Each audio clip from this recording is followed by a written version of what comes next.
Hello dear students, welcome back to online biology CET coaching class, and today in this video I am going to discuss some multiple choice questions on the third chapter in the first PU biology, and it is plant kingdom. In this particular video I am discussing only NCERT based multiple choice questions on the plant kingdom. So let us move to the first question.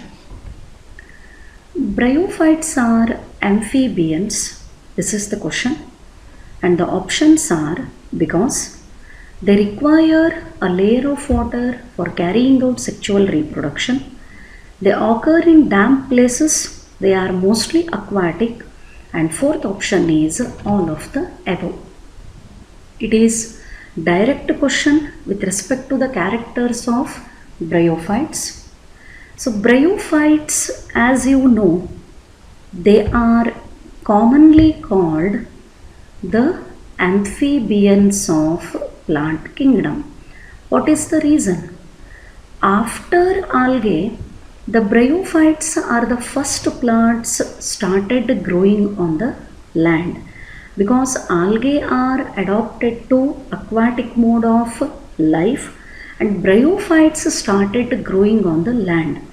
Even though they grow on the land, for the transfer of male gametes, that is antheroids ovides or the sperms, they are dependent on water, and gametic fusion is the character of sexual reproduction.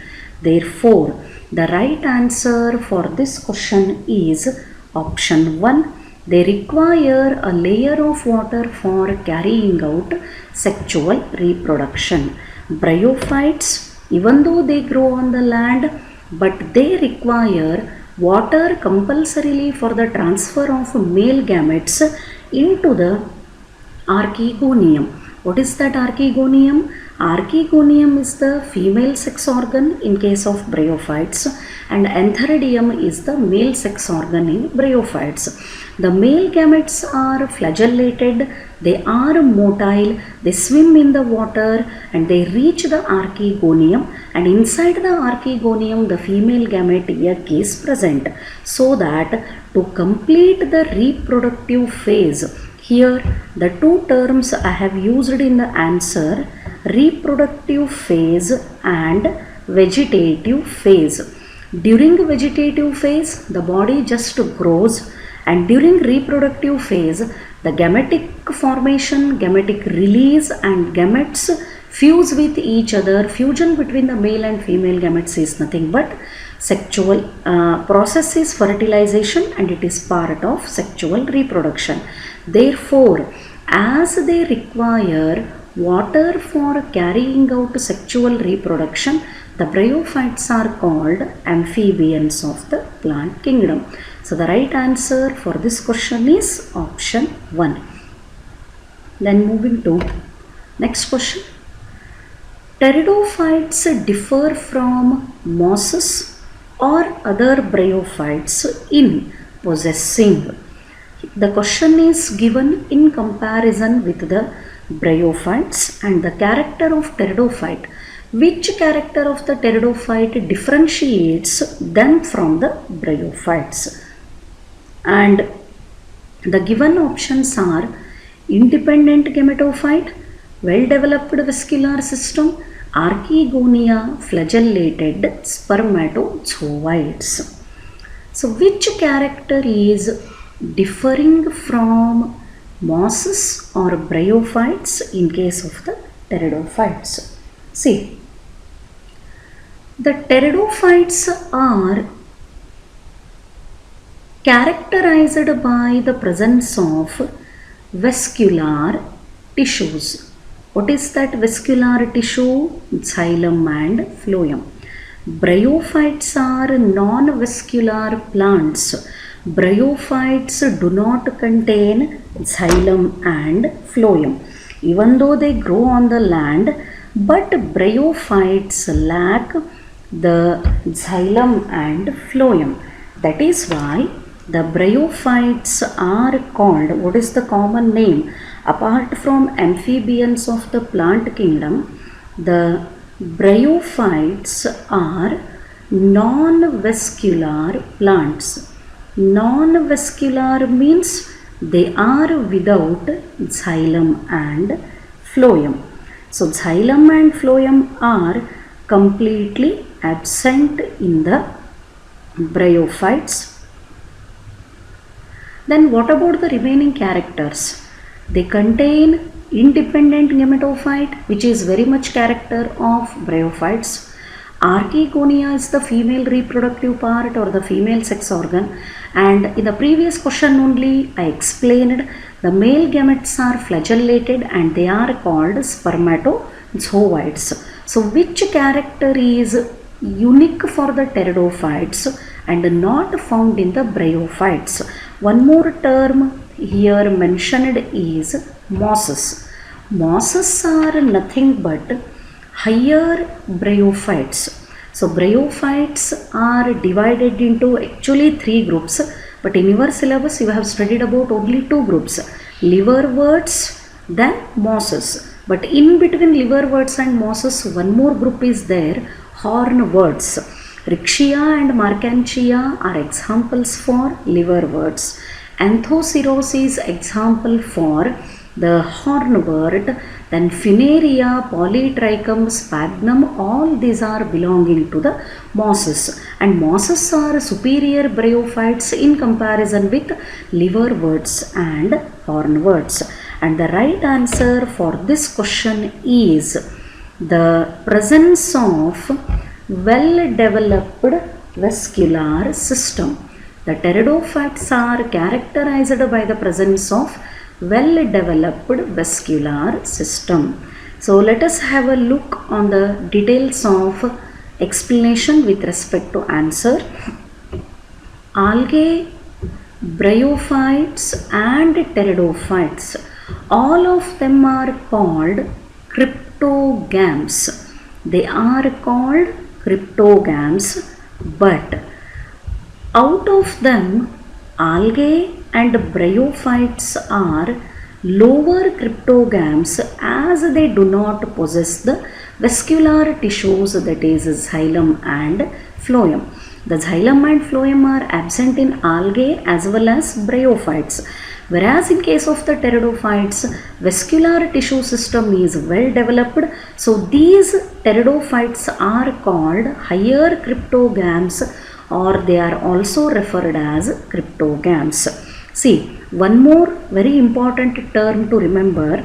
The term cryptogams means these plants produce by means of, these plants reproduce by means of spores and do not produce the seeds. That is why they are considered or they are called cryptogams. The group of the plants which are reproducing through the spores or by means of the spores are called cryptogams. The seed production is absent in algae, bryophytes and pteridophytes. All the 3 group of the plants are generally considered as cryptogams. Algae and bryophytes are the lower cryptogams. Pteridophytes are the higher cryptogams as they possess the xylem and phloem. The vascular tissue of the pteridophytes is well developed and pteridophytes are characterized by the presence of both xylem and phloem. So the right answer for this question is option 2. Then moving to the next question. Yes. In Chlorophyceae, sexual reproduction occurs by, what is that Chlorophyceae? It is class of algae.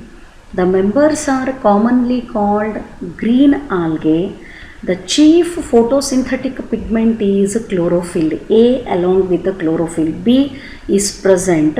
And in Chlorophyceae, what are the different types of the sexual reproductions? And the answer is, the Chlorophyceae is a class of algae that is known as green algae. The different members of this class reproduce differently. They reproduce by the fusion of similar gametes. The process is called isogamy. Fusion of the dissimilar gametes process is called anisogamy. And fusion between a small non-motile and large non-motile gamete is called oogamy. So the right answer for this question is option 2. All the methods isogamy, anisogamy and oogamy. Isogamy, the fusion occurs between similar gametes. Anisogamy, fusion occurs between dissimilar gamete, and in oogamy, the one gamete, usually female gamete, is larger in size and male gamete is smaller in size. Such method of sexual reproduction is called oogamy. So these three are the methods of sexual reproduction shown by the members of chlorophyceae. And chlorophyceae members are commonly known as green algae. Then moving to the next question. Cycads have two cotyledons but not included in the angiosperms because of, see, the question is very interesting. Cycads, it is member of Cycadopsida, and Cycadopsida, it is a class of division Gymnospermae. Cycads is belonging to the group of gymnosperms. What is the question given here? In Cycads, the two cotyledons are present. Presence of the two cotyledons is the character of actually angiosperms, and specifically it is the character of dicot. The Cycads contains two cotyledons, but it is not included in the angiosperms. What is the reason? Hope you remember, gymnosperms are commonly called the naked seeded plants. They are the seed producing plants. Just only I used the term cryptogams in previous question. Algae, bryophytes and pteridophytes are cryptogams because the seed production is absent. But seed production started in the gymnosperms, and it is much more evolved in case of angiosperms. So with respect to this, the gymnosperms are also producing the seeds, but the seeds are naked. That is why the gymnosperms are called naked seeded plants. What is the reason? Because in case of gymnosperms, the ovules are not covered by the ovary, or ovules remain naked. Therefore, the seeds are called naked seeds. As a result, due to the absence of ovary, even the gymnosperms do not bear the fruits. That means they are not producing the fruits. They are vascular plants. They contain xylem and phloem. They produce the seeds, even though seeds are having the two cotyledons, but because of the naked ovule, as there is absence of the ovary, even though two cotyledons are present, the cycas is not included in the angiosperms. So the right answer for this question is option 1. Then moving to next question. In angiosperms, functional megaspore develops into embryo sac, ovule, endosperm and pollen sac. So what is the megaspore? Then what it produces later? Megaspore is developing from a cell of the nucellus. I hope you remember the structure of ovule. So ovule is covered or surrounded by two integuments, outer integument and this one is the inner integument, and below the inner integument there is mass of nutritive tissue. This is called nucellus. The opening of the ovule, this represents micropyle, and opposite end of the micropyle is called chalaza, and inside the ovule the female gametophyte, that is nothing but embryo sac, is present. The question is, in angiosperms the functional megaspore develops into which structure? Whether it is embryo sac, it is endosperm, it is ovule, or it is pollen sac. And the right answer for this question is option 1. So let us go for explanation. What happens? During the development of embryo sac, a diploid cell of nucellus.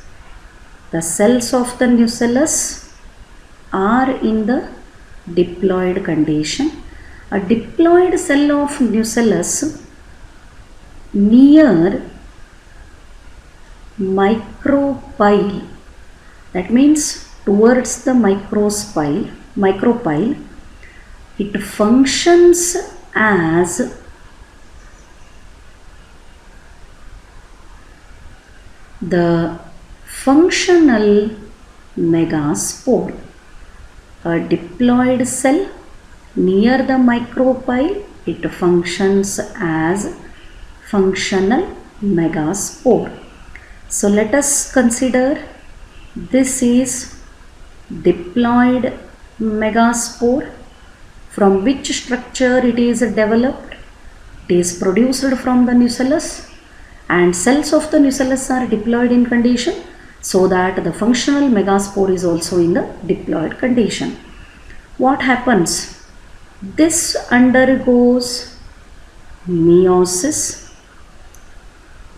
first meiosis, and gives rise to the formation of two haploid cells. Both the cells are haploid.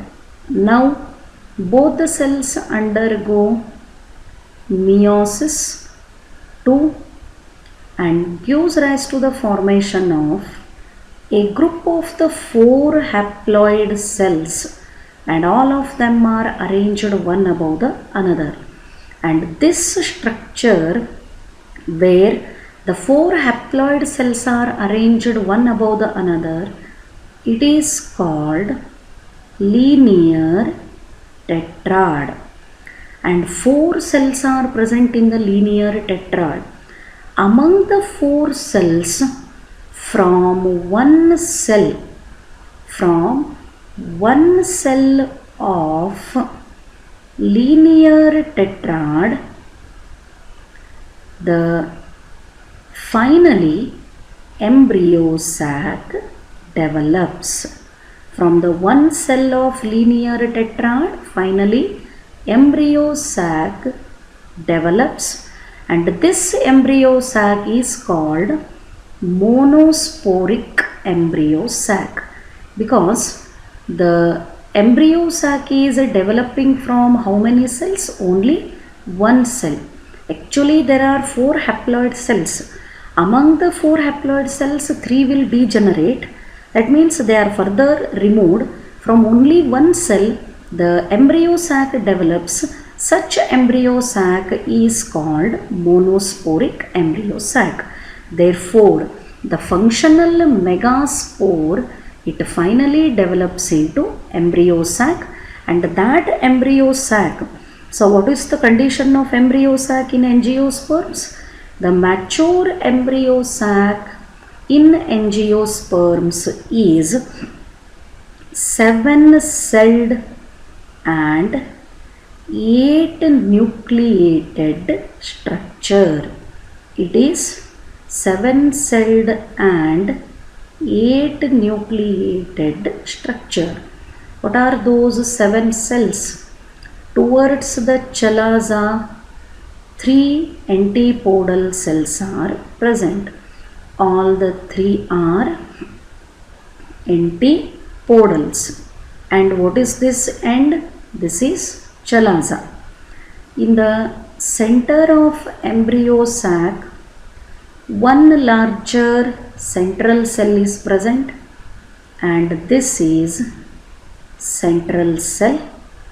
Inside the central cell, 2 haploid polar nuclei are present, and these polar nuclei during fertilization they fuse with each other and they produce secondary nucleus.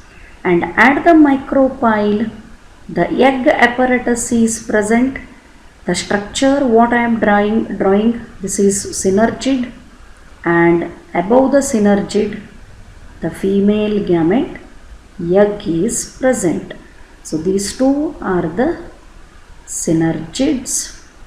Above the synergids, the egg is present. 3 are antipodals, 1 central cell, 3 plus 1 4, egg is 5, 5th cell, 2 synergids 6 and 7. So totally how many cells are there? 7 cells are present. 1 2 3 nucleus from antipodals, 2 polar nuclei from the central cell, 3 plus 2 it becomes 5, 1 nucleus of the egg 6, and 1 nucleus of synergid, another nucleus of synergid. So totally 8 nuclei are present in the mature embryo sac in the angiosperms. So the right answer for this question is functional megaspore develops into embryo sac. So this is the answer for question. Here the same explanation I have given. Sorry, it has overlapped, but the same explanation is there in the answer. Then moving to, yes, the method of development also I have shown. Then moving to the next question. Peat moss is used as packing material for sending flowers and live plants to distant places because. What is that peat moss? Peat moss is nothing but product of sphagnum, and it is very popularly or particularly used as packaging material. The question is asked, why the peat moss is used as packaging material for sending flowers and live plants to distant places? Because it is hygroscopic, it reduces the transpiration, it serves as a disinfectant, or it is easily available. And the answer for this question is the peat moss is hygroscopic in nature. Because of that only it is used as packaging material. See, this is the peat moss image, and this is a sphagnum plant which is belonging to mosses. Peat moss is decayed and dried sphagnum moss. It is hygroscopic, that means it has the water holding capacity. It has the ability to hold the water either by absorption or by adsorption. So it holds the water, that is why the term hygroscopic. Its use as a packaging material for sending flowers and live plants to distant places helps to keep the flowers and plants fresh, because it holds the water. There will be no drying of plants, or there will be no drying of flowers, even though they are transported to the long distance places. Hence, the peat moss is used as a packaging material for sending flowers and live plants to distant places because of its hygroscopic nature. So the right answer for this question is option 6. Then moving to next question. Which one of the following is a living fossil? First, you need to understand what is the meaning of living fossil, what it means.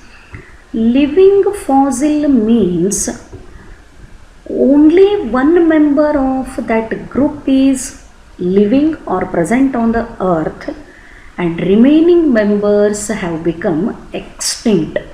All the remaining members have become extinct, and only one plant is living on the earth to represent entire group. Such a plant is called living fossil. And among the given options are Pinus, Opuntia, Ginkgo and Thuja. And here Opuntia is belonging to the angiosperms, whereas Pinus, Ginkgo and Thuja, all these are the members of gymnosperms. Opuntia is only belonging to angiosperm. The Pinus, Ginkgo and Thuja are belonging to the gymnosperms. And right answer for this question is Ginkgo biloba. The complete name of this gymnosperm is Ginkgo biloba. The same explanation is mentioned here. A living fossil is a living species of an organism with similarities to a species which are only fossils and has no close living relatives. The only one is representing entire group. The remaining are completely extinct or they are available in the form of fossils. There are few living fossils among the plant kingdom, of which the ginkgo is most considered example for the living fossil. Here is the Ginkgo biloba. It is the image. Actually, it is a big tree. I have taken only leaves, biloba, that bifurcation of the leaf into two parts, Ginkgo biloba, commonly known as ginkgo or ginkgo, then also known as the maidenhair tree. Why the ginkgo is called maidenhair tree in comparison with a fern called maidenhair fern? The name for Ginkgo biloba, common name as maidenhair tree, it is actually named in England because leaves of the Ginkgo biloba look similar to the native fern of England, that is maidenhair fern. I will show the image now. See, this is the maidenhair fern. Its leaves shape and structure is more similar with the leaves of ginkgo. That is why in comparison with the maidenhair fern of England, the Ginkgo biloba is commonly known as maidenhair tree and the name is given in England. So the right answer for this question is option 3. Then moving to the next question. Blue-green algae belong to. What are these blue-green algae? Whether they are algal members or they are something else.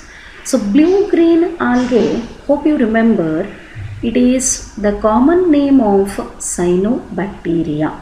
The cyanobacteria are more advanced members of kingdom Monera.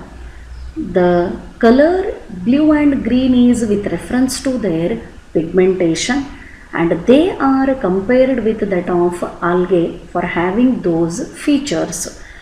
The blue-green algae is the common name, but the blue-green algae belongs to which group?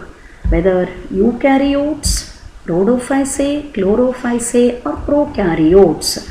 See, the term is confusing. Algae is used, but these are not the exact algal members.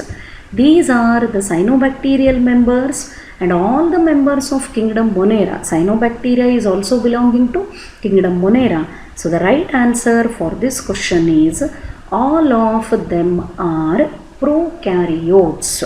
So blue-green algae belongs to prokaryotes because blue-green algae, it is the common name of cyanobacteria, and cyanobacterial members are belonging to kingdom Monera. So cyanobacteria, large group of prokaryotic organisms that resemble the eukaryotic algae in morphological and ecological characters.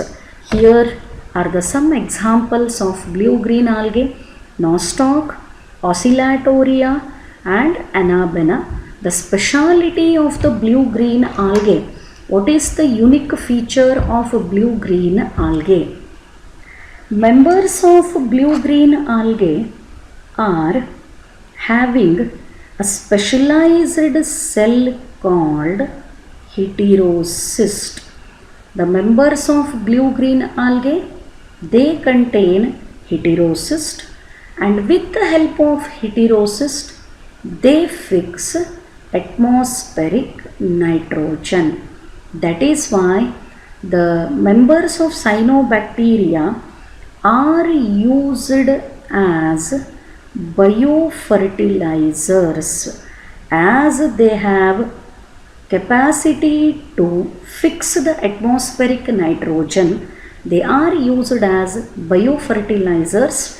This is the speciality of members of cyanobacteria. Then moving to the next question. Bioindicators are, mostly after listening to the question, I am sure you have the guess which one is the answer. Bioindicators are lichens tracing the presence of pollution, fossil lichens, special type of litmus paper, none of the above. Bioindicators, any organism, it may be plant or it may be animal or it may be any organism, if it indicates any change in the character of environment, any change in the property of environment, specifically due to the addition of unwanted substances, and addition of unwanted substances in the environment, it alters the physical property of the environment, chemical property of the environment and biological property of the environment, and this process itself is called pollution. When undesirable, intolerable things are added into the environment, it results in the change, undesirable change in the physical, chemical and biological properties of the environment. This process is called pollution. Bioindicators are nothing but, what is the importance of lichens? Hope you remember, lichens are the composite organisms where one part is algae and another part is fungi. So lichens are not the single organisms. That is why in the Whitaker's 5 kingdom classification, they are not included or assigned in any of the 5 kingdoms, because a lichen is composite organism. The lichen is considered as composite organism where one component is algae and another component is fungi. Algal component is called phycobiont and fungal component is called mycobiont. So algae, due to the presence of chlorophyll, it synthesizes food and it carry out photosynthesis. But fungi do not contain chlorophyll. The fungi are the non-chlorophyllous plants, do not contain chlorophyll, but it absorbs water and minerals. Water and minerals are absorbed by the fungi, whereas algae carry out the photosynthesis. The composite association between algae and fungi result in the formation of lichens, and lichens are very good indicators of the environment pollution, especially they are very sensitive to the sulfur dioxide. Lichens are very good pollution indicators. They do not grow in polluted area, and this is the lichen I have shown. The algal component is called phycobiont and the fungal component is called mycobiont. So the right answer for this question is option 1. Then moving to next question. So here images are given and all of them are from the NCERT text only. Which of the following is correct option? What A represents, what B represents, what C represents, and what D represents? And the right option for this question is, if you are familiar with the images, you can easily identify. A represents porphyra, B is fucus, C is dictyota, and D is polysiphonia. All these are the members of algae, but they belong to different classes. See, the porphyra, it is belonging to red algae, and fucus, it is belonging to brown algae. Then dictyota, it is also belonging to brown algae, and polysiphonia is once again member of red algae. So both of them are, all of them are the members of algae. Porphyra is a member of red algae, then fucus is a member of brown algae, dictyota is also a member of brown algae, and polysiphonia is a member of red algae.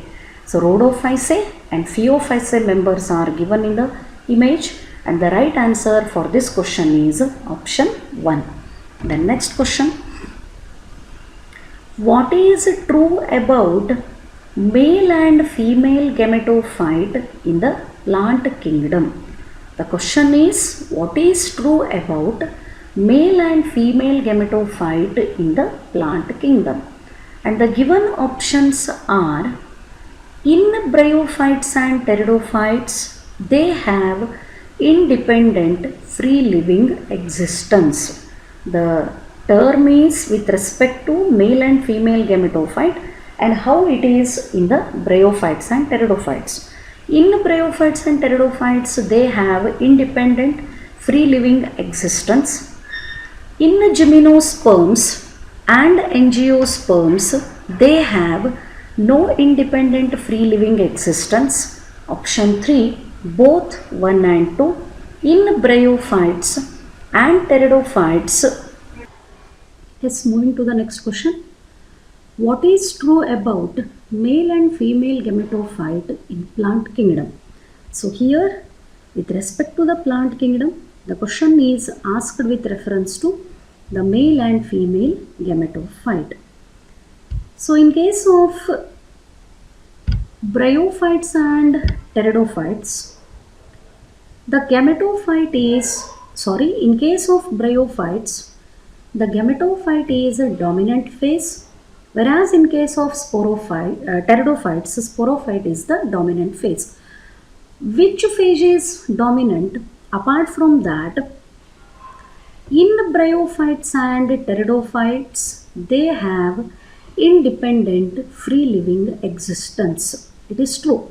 The male and female gametophytes have got independent existence in case of both bryophytes as well as pteridophytes.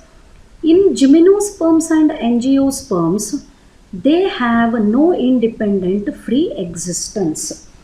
In case of gymnosperms as well as angiosperms, the gametophyte don't have independent free living existence. They are growing or they remain attached with the sporophyte itself, whereas they have the free living existence in case of bryophytes and pteridophytes. So both the statements regarding the gymnosperms and angiosperms as well as for the bryophytes and pteridophytes with reference to the male and female gametophyte is correct. Therefore, the right answer for this question is option 3. In bryophytes and pteridophytes, the gametophyte has independent free living existence. In gymnosperms and angiosperms, they have no independent free living existence. So both the statements are correct and the right answer for this question is option 3. Then moving to the next one. An important difference between the zoospores and aplanospores is that zoospores are uninucleate while aplanospores are binucleate. Zoospores are large while aplanospores are smaller. Zoospores are motile while aplanospores are non-motile, and none of the above. The major or an important difference between zoospores and aplanospores is the zoospores are motile whereas aplanospores are non-motile.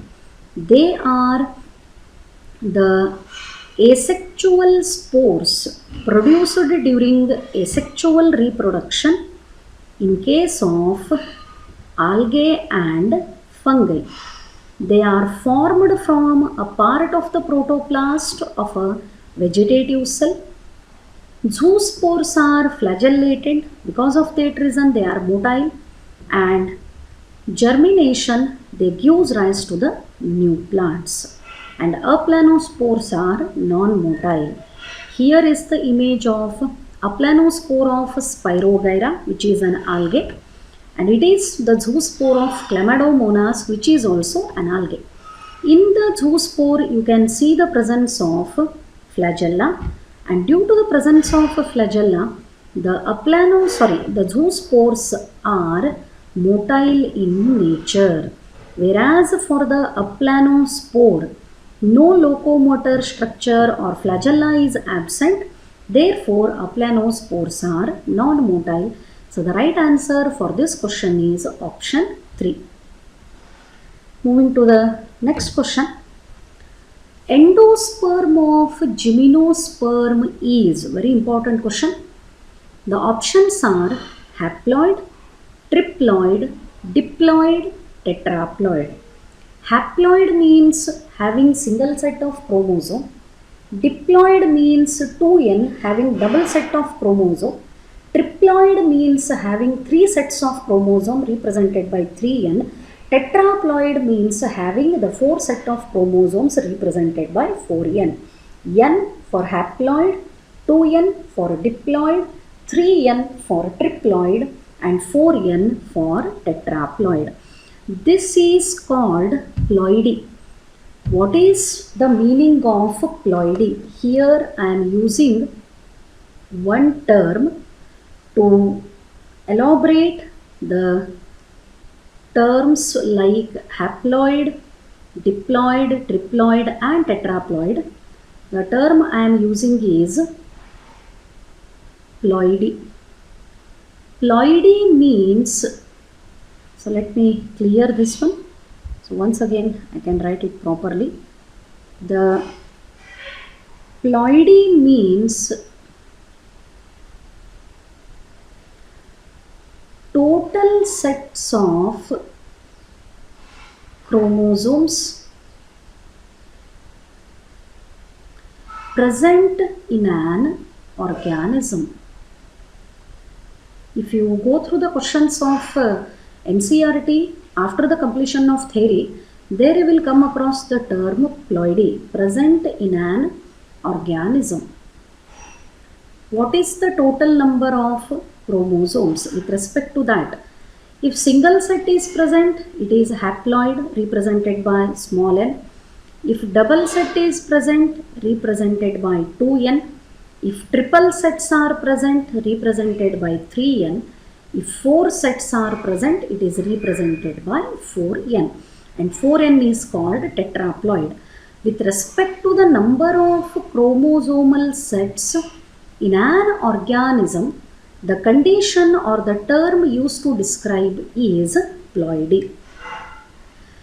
And the right answer for this question is the endosperm of the gymnosperms is haploid.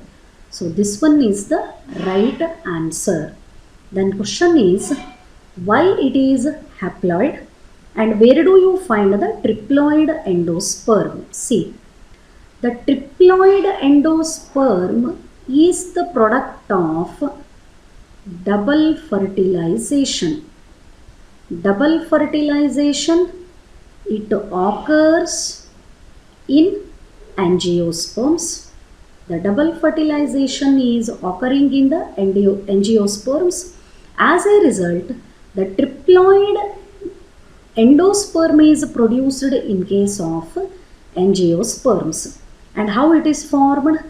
The triploid endosperm is produced by the fusion between secondary nucleus, which is diploid, and one male gamete, which is discharged or released by the pollen tube.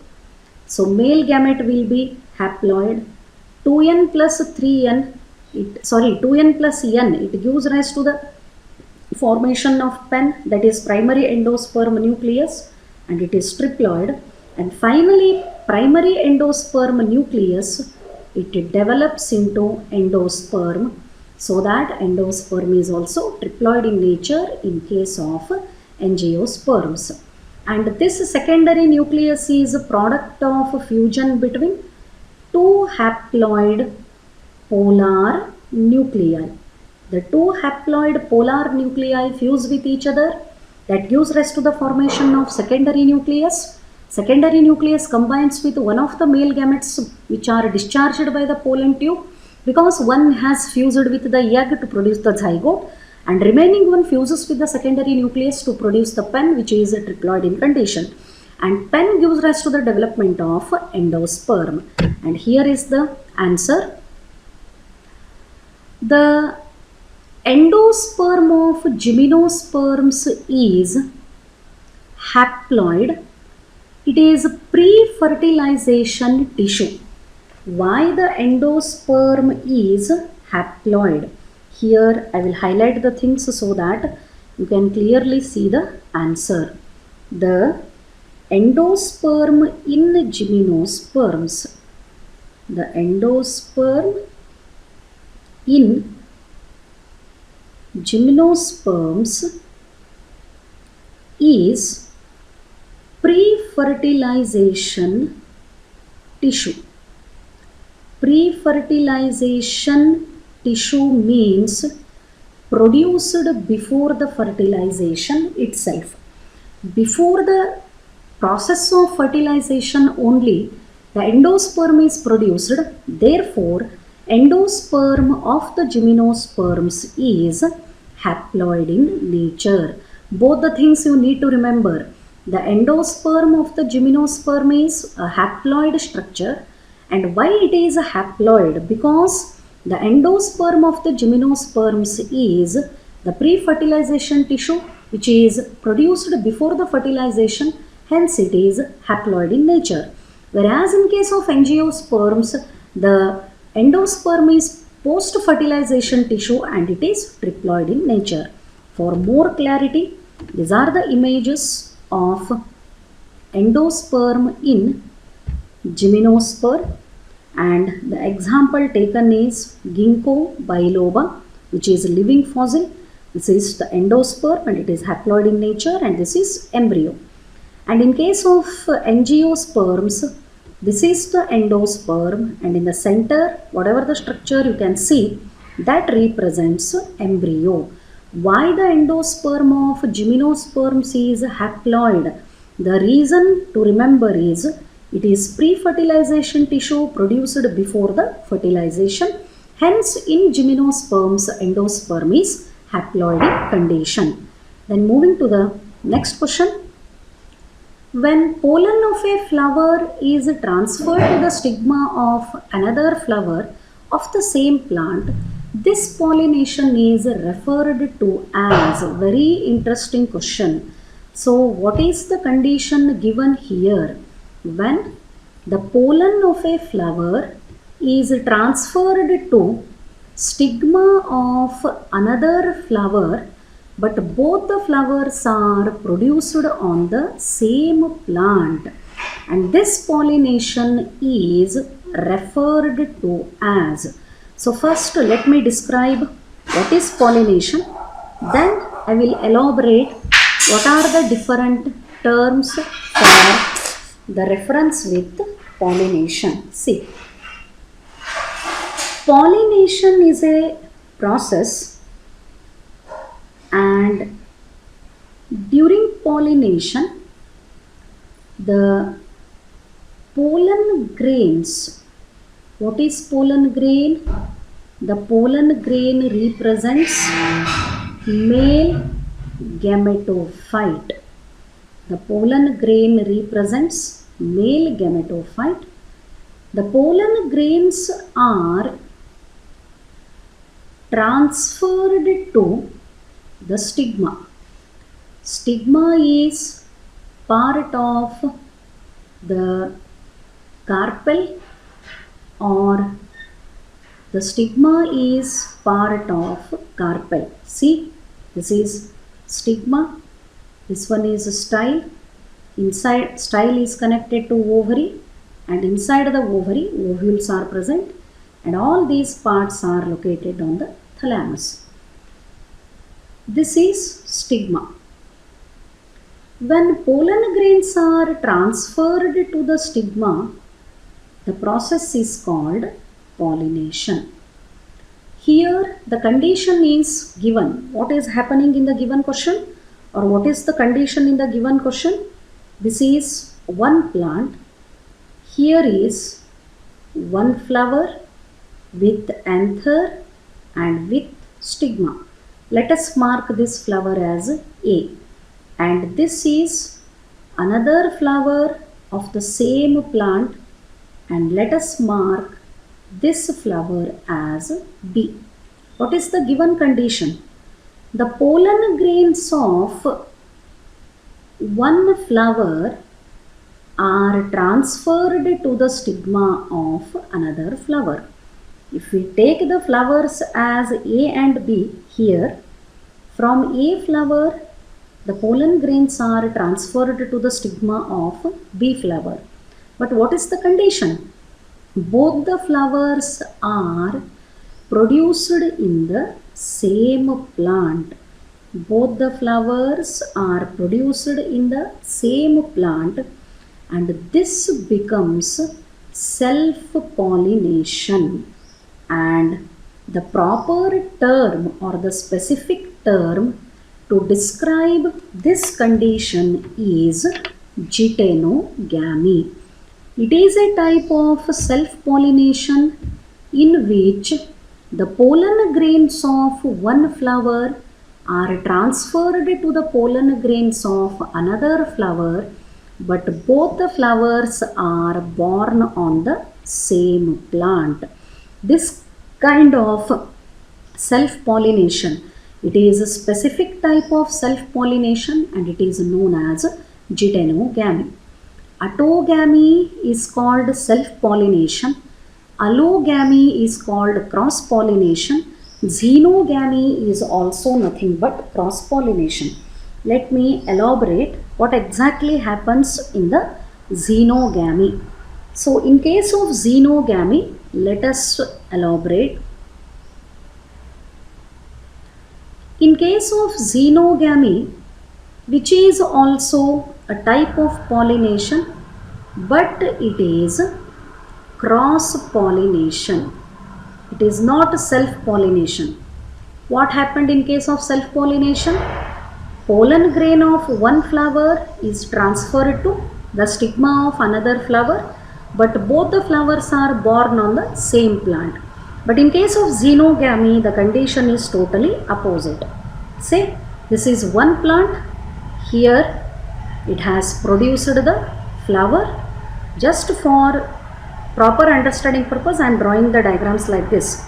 This is A plant and this one is B plant.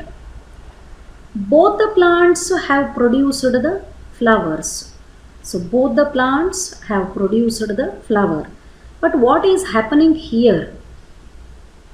The pollen grains from A plant flower are transferred to the flower which is born on the B plant. That means the two different flowers are born on two different plants. But what is the condition here? These are the two different flowers, but both of them have developed or born on the same plant. In case of xenogamy, the pollen grain of one flower is transferred to the stigma of another flower, where the flowers are produced on two different plants. Where the flowers are produced on two different plants, such a type of pollination is called xenogamy. I will write the definition here so that it will be clear for you. It is a type of pollination in which pollen grains of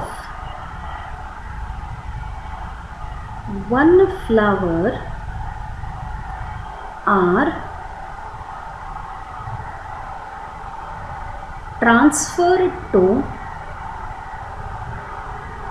stigma of another flower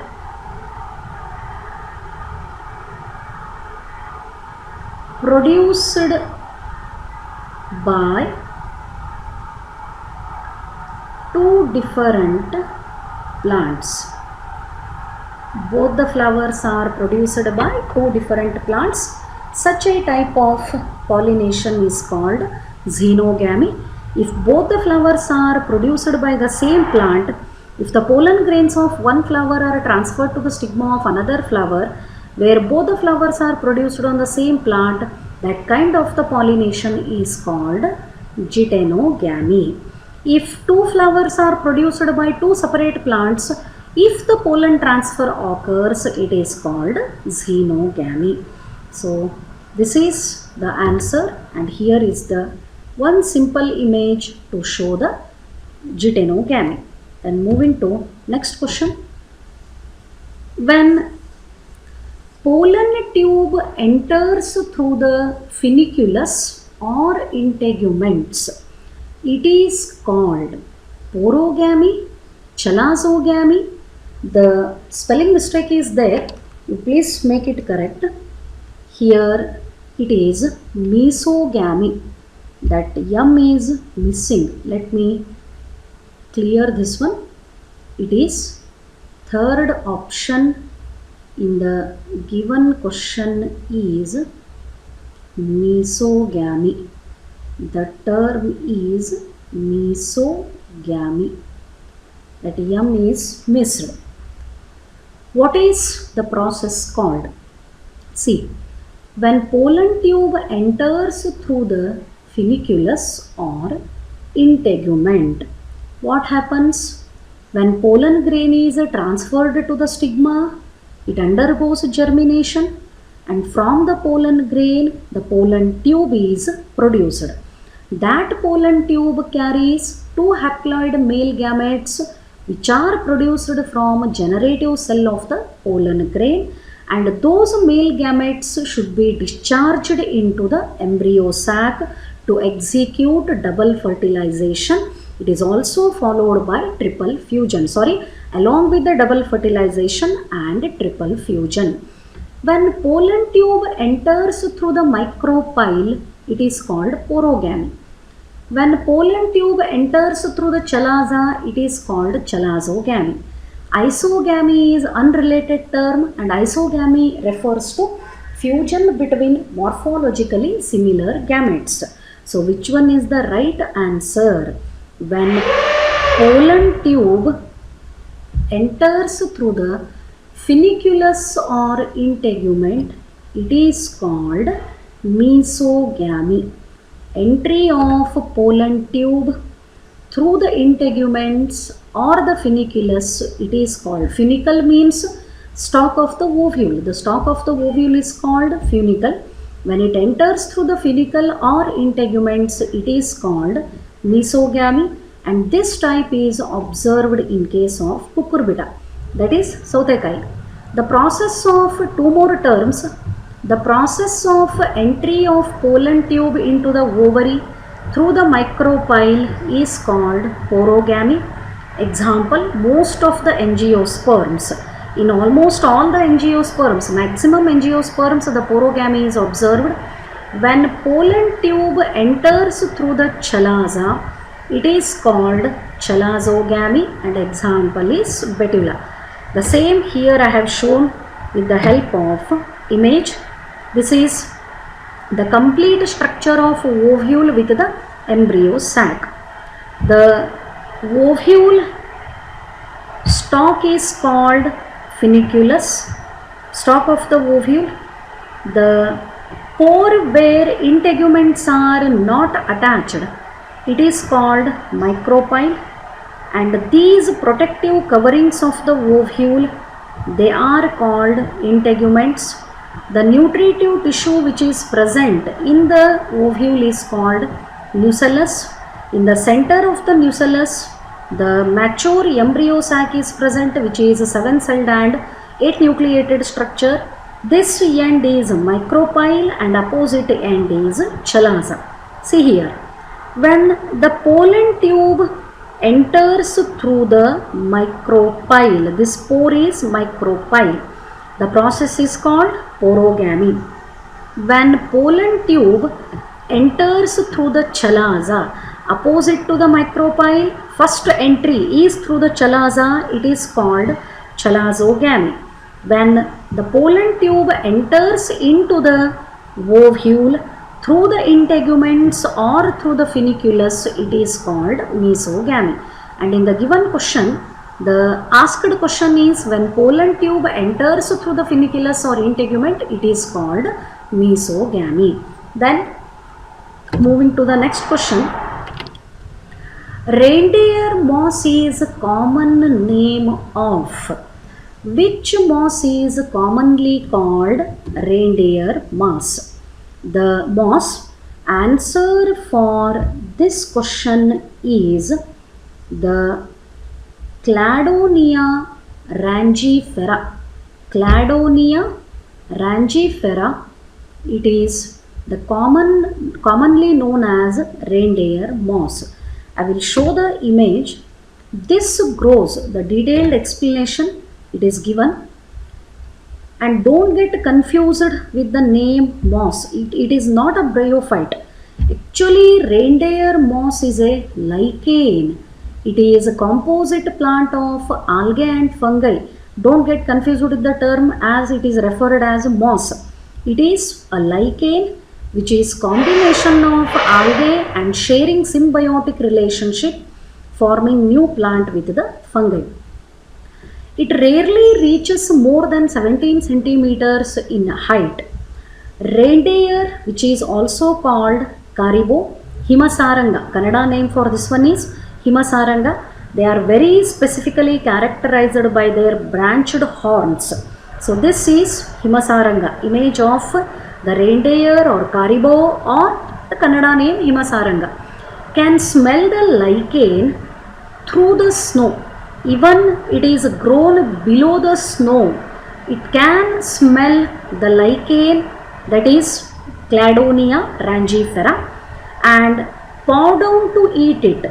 It recognizes this particular lichen by its smell and it feeds on that lichen. This is the image of reindeer moss, which is nothing but a lichen, and reindeer moss has ability to convert sunlight into food, very important even in low temperature and low light conditions.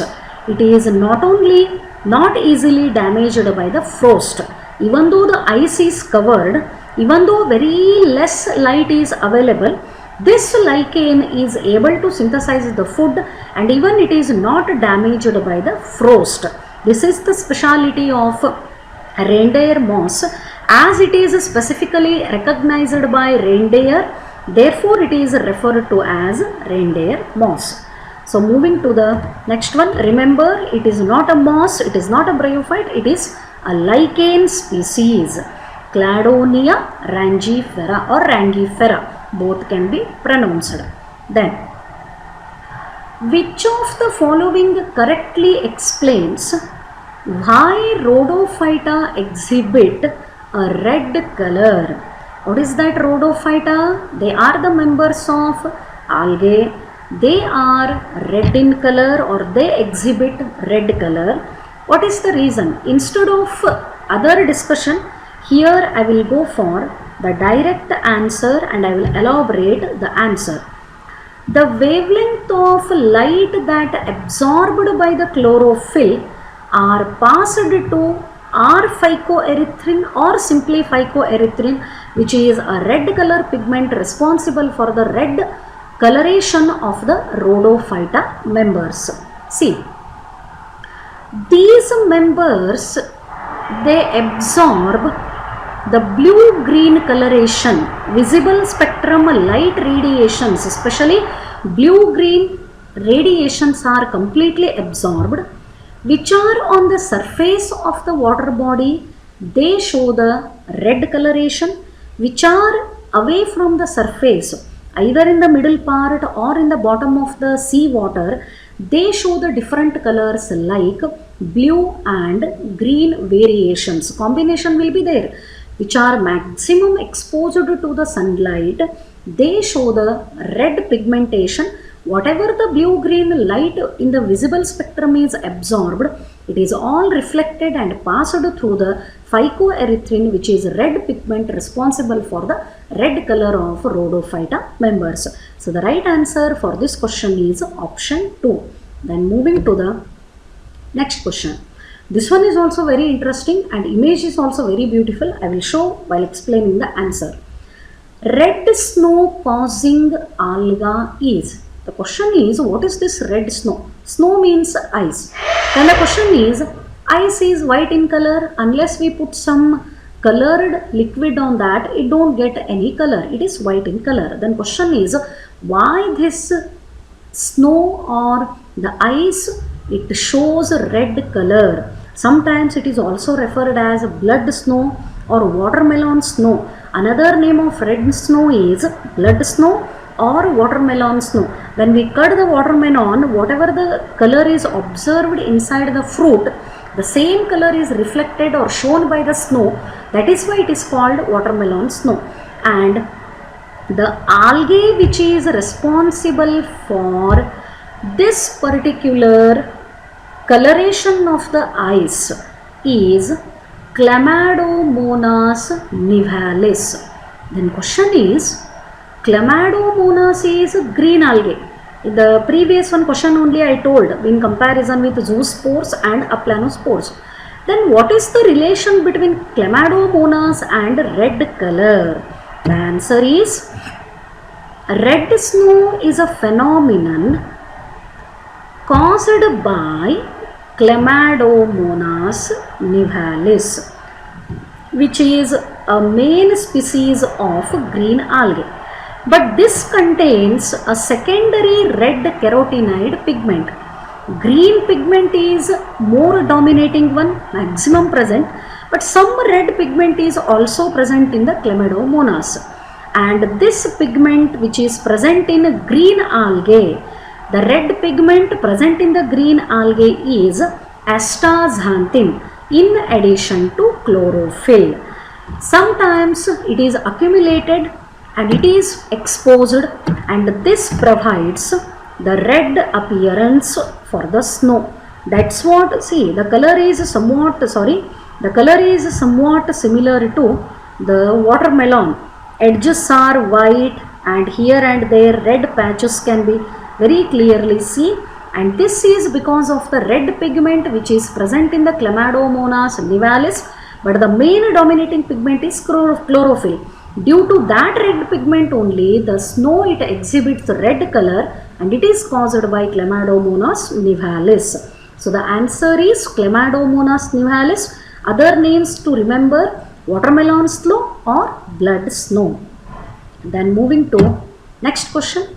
Yes, some images of algal members is given, and again the images are from NCERT text only. What are these images represents? A is Volvox, B is Chlamydomonas, C is Laminaria, and D is Chara. So the correct option for this question is option 1. So let us know to which group does these algae are belonging. So Volvox, this is Volvox, and it is a member of green algae. Second one is Chlamydomonas. This is also member of green algae. Laminaria, lamnarin, hope you remember, this is member of brown algae, and Chara is also member of green algae. So Phaeophyceae and Chlorophyceae members are represented with the images. So the correct option for this one is option 1. Volvox belongs to green algae. Chlamydomonas is also belonging to green algae. Laminaria is belonging to brown algae, and Chara is belonging to green algae. Then moving to the diagram based question from the same chapter. Which is the right option? Here ABCD letters are given, and with respect to ABCD, the parts are mentioned in the column. We need to identify what is A, what is B, what is C, and what is D. Okay. The A represents Archegoniophore. It is the Archegonium flower-like structure, and the stalk which is attached to Archegonium is nothing but Archegoniophore. And these two images are of Marchantia. Marchantia is a bryophyte which is belonging to liverworts. The thallus is flat. It is dichotomously branched. The ventral surface shows the presence of rhizoids, and on the dorsal surface here it is marked, and for that one only the option B is given. On the surface some cup-like structures. The dorsal surface contains cup-like asexual structures called gemma cup, and this is Funaria belonging to mosses. Capsule and seta are the parts of sporophyte, but this portion is marked as C, and this is gametophyte. And D represents sphagnum, from which the peat moss is obtained. After decaying and drying, the peat moss is obtained from the sphagnum, which is used as a packaging material. So the right answer for this question is option 2. Then moving to this question, this is very interesting. Here the leaf character, root character, flower characters and stem characters are given, And in the options, what are the characters representing the leaf, root, stem and flower of the dicot and as that of monocot, that we have to identify. Okay, let us move to this question and options one by one with the given part. Yes, in dicot I will mark the two portions clearly, one for dicot and one for monocot. So first let us have a look what is the character of leaf.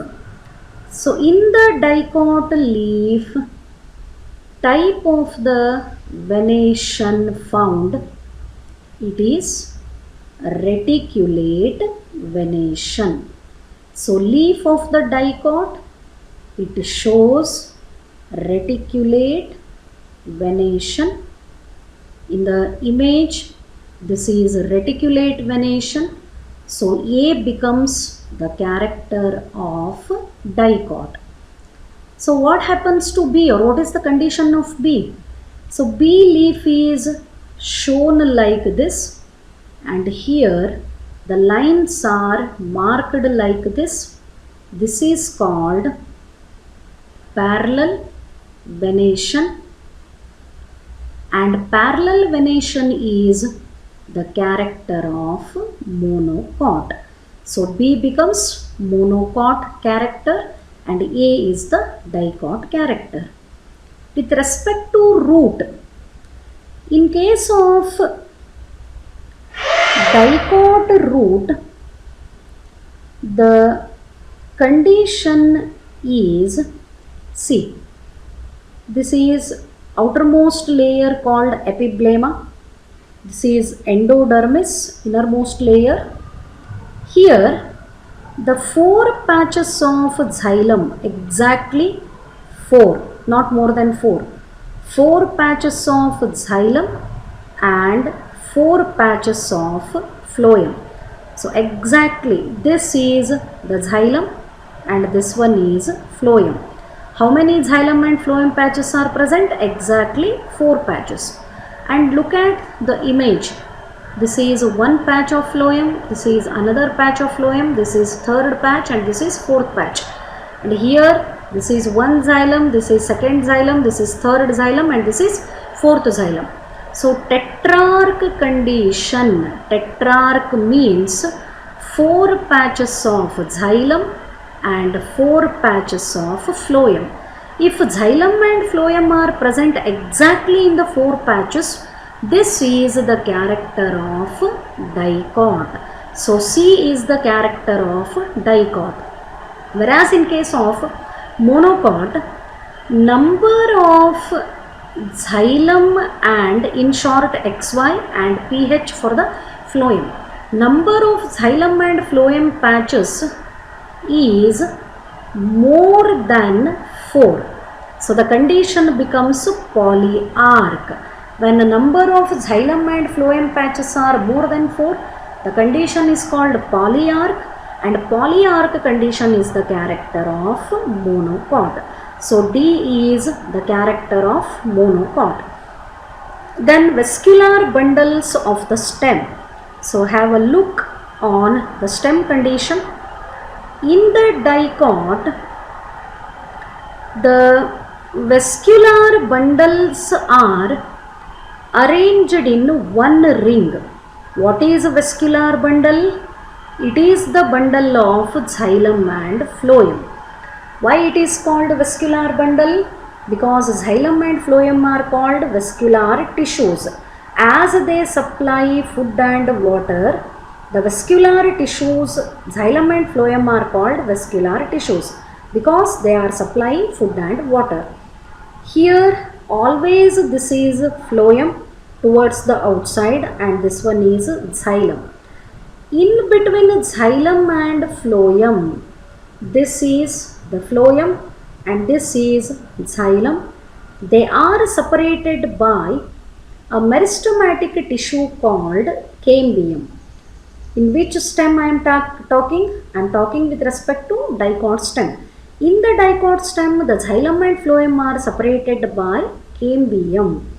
If cambium is present, the vascular bundle is called open type. Open type means it is separated by cambium, and due to the presence of cambium, the dicot stem shows secondary growth. Wood formation occurs in the dicot because of the presence of cambium.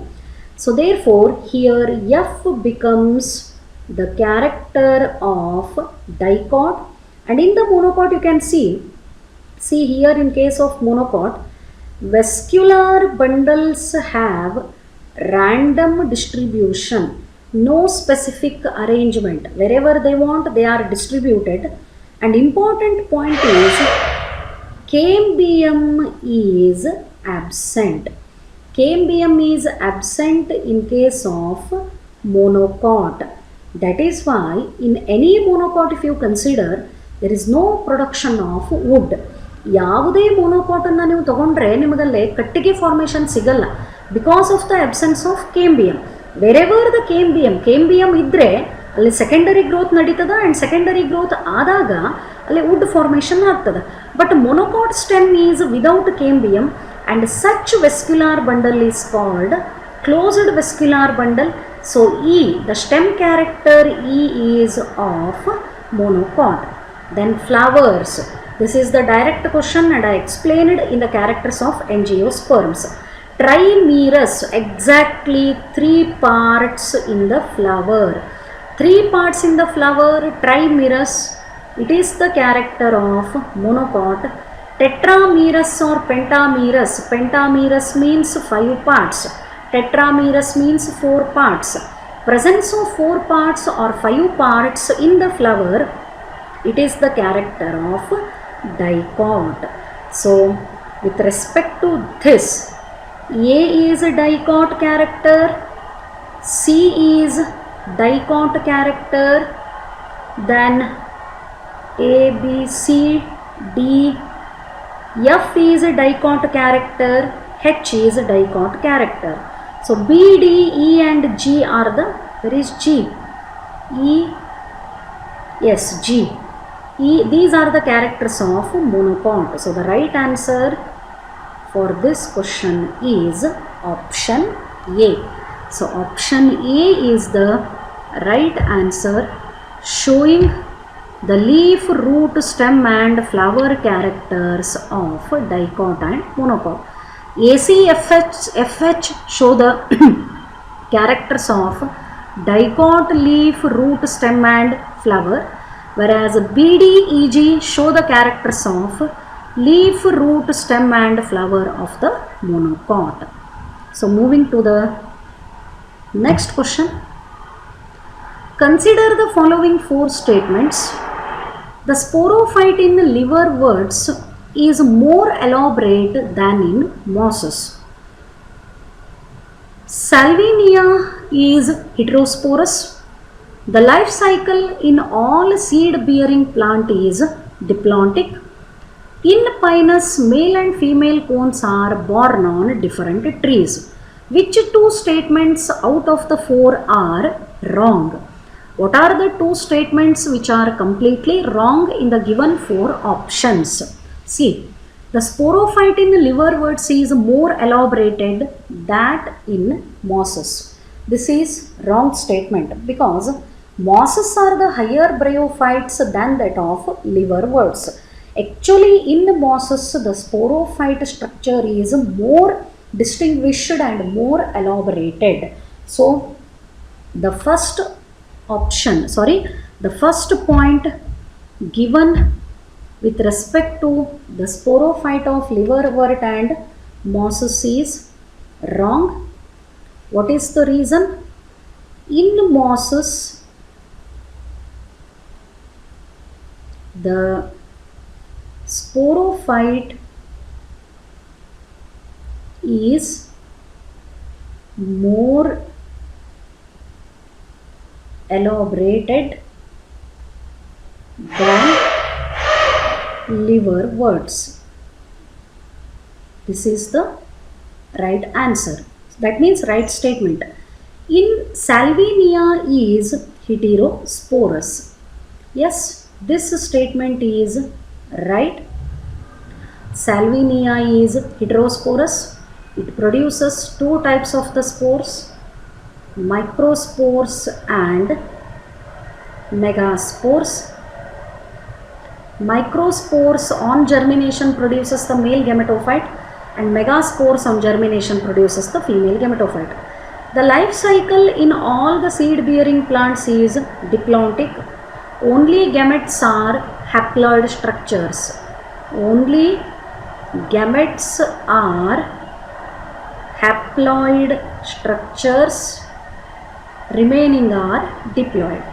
In Pinus, male and female cones are born on different trees. Again, this is wrong because in Pinus, male and female cones are born on different branches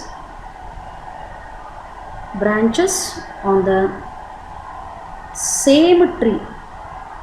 The single tree produces both the cones but on separate branches.